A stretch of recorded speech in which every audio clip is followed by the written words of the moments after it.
السلام علیکم friends, good evening, شام بخیر۔ میں عباس درمانی، آپ کا بہت شکریہ۔ میں نے خاص طور پہ یوں بھی ادا کرنا تھا کہ آپ لوگ دیکھتے ہیں میری ویڈیوز، پسند کرتے ہیں اور مجھے بہت خوبصورت کمنٹس سے نوازتے ہیں، جن سے میری خاصی حوصلہ افزائی ہوتی ہے۔ لیکن ایک گزارش بھی کرنا تھی جو عموماً میں نہیں کرتا۔ میرے خاصے ویوز ہوتے ہیں، خاصے کمنٹس ہوتے ہیں، لیکن سبسکرائبرز کافی کم ہیں۔ تو دوستوں نے کہا کہ تم کہتے نہیں ہو۔ وہ ایک نے تو کہا کہ سائیں جب تک بال نہ روے ماں جڑی دودھی نہیں پلاندی۔ تمہیں کہنا چاہیے کہ مجھے اچھا نہیں لگتا ہر بار کہو کہ سبسکرائب کریں اور گھنٹی کو دبائیں۔ بہرحال یہ ویڈیو گیز کے بارے میں ہے۔ یہ بہت پیارا پرندہ ہے۔ ویسے تو یہ وائلڈ ہیں عمومی طور پہ، لیکن ڈومیسٹیکیٹ بھی ہو گئے ہیں، بہت زیادہ ہو گئے ہیں، ہر جگہ پائے جاتے ہیں۔ انہیں سلی گیز پتہ نہیں کیوں کہتے ہیں۔ یہ بڑا حالانکہ بہت ہوشیار اور بہادر،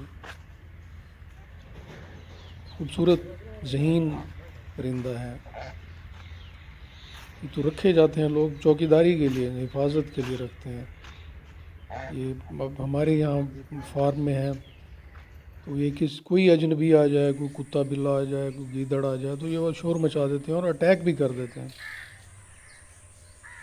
اور یہ تیر رہے ہیں کس خوبصورتی سے۔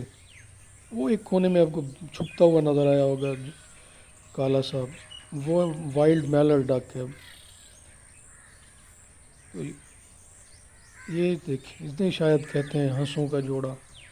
گیز کے میرے خیال ہے ہنس بھی شاید اسی ہے، سپیشیز میں سے ہی ہیں، ہنس اور راج ہنس۔ تو یہ آج کوئی چلی تھی کل ہوا تو ساری یہ کائی اس طرف جمع ہو گئی ہے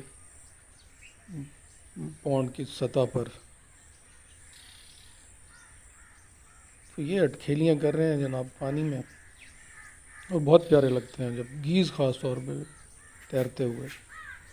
ایسے تو ڈکس بھی پیاری لگتی ہیں، ابھی دیکھیں گے آپ ڈکس۔ یہ جو میلر ڈک عموماً شاہی ہیں، چھپ جاتی ہیں، لیکن یہ کیپچر کر لیا میں نے انہیں۔ یہ دیکھیں، اس میں پانی بھی اس وقت صاف تھا، یہ اس پہ کائی کی سطح نہیں تھی۔